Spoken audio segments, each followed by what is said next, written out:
investigation. I know it's really sensitive, and you know, you can make the call as to whether or not, obviously, it's something that you can respond to, but I think it's still fresh on many people's minds. I want to congratulate you and Utah law enforcement for the work you did in identifying the suspect and apprehending him. According to public reports, and I think this is what maybe it's, I still have questions about, and maybe the public does. According to public reports, the alleged shooter arrives on the Utah Valley University campus nearly 4 hours before the shooting. Was that your understanding? Is that kind of...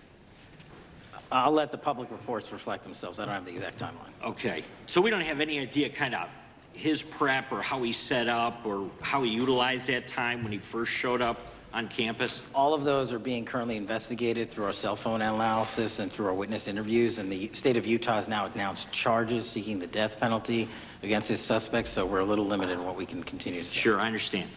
And that suspect, like you referred to, is then captured on security footage jumping off the roof of the alleged shooting location, the Losey Center.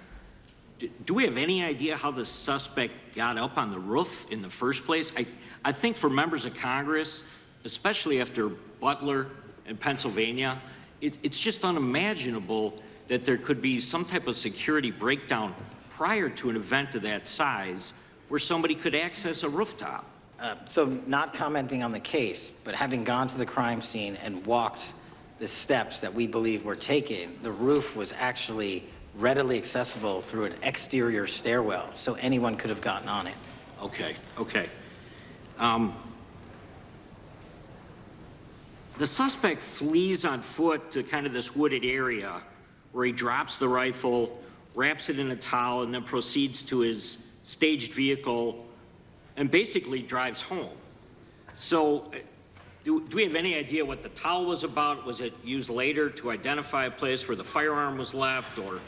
What we can tell you is the towel, there was a screwdriver found on the rooftop which DNA was collected off of, and the towel was found wrapped around the firearm in question in a wooded area next to the campus. All have been processed for DNA. And then, according to the suspect's roommate, there were allegedly messages on instant messaging platforms, specifically Discord, suggesting the towel may have been used to identify that weapon's location. So the public reports have suggested that the shooter acted alone.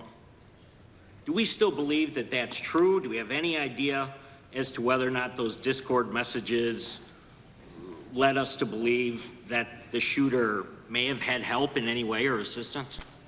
I can only speak to the FBI's investigation, and our investigation is ongoing, and we are interviewing any of those individuals involved in that chat and other individuals in the area. Very good. And so my suggestion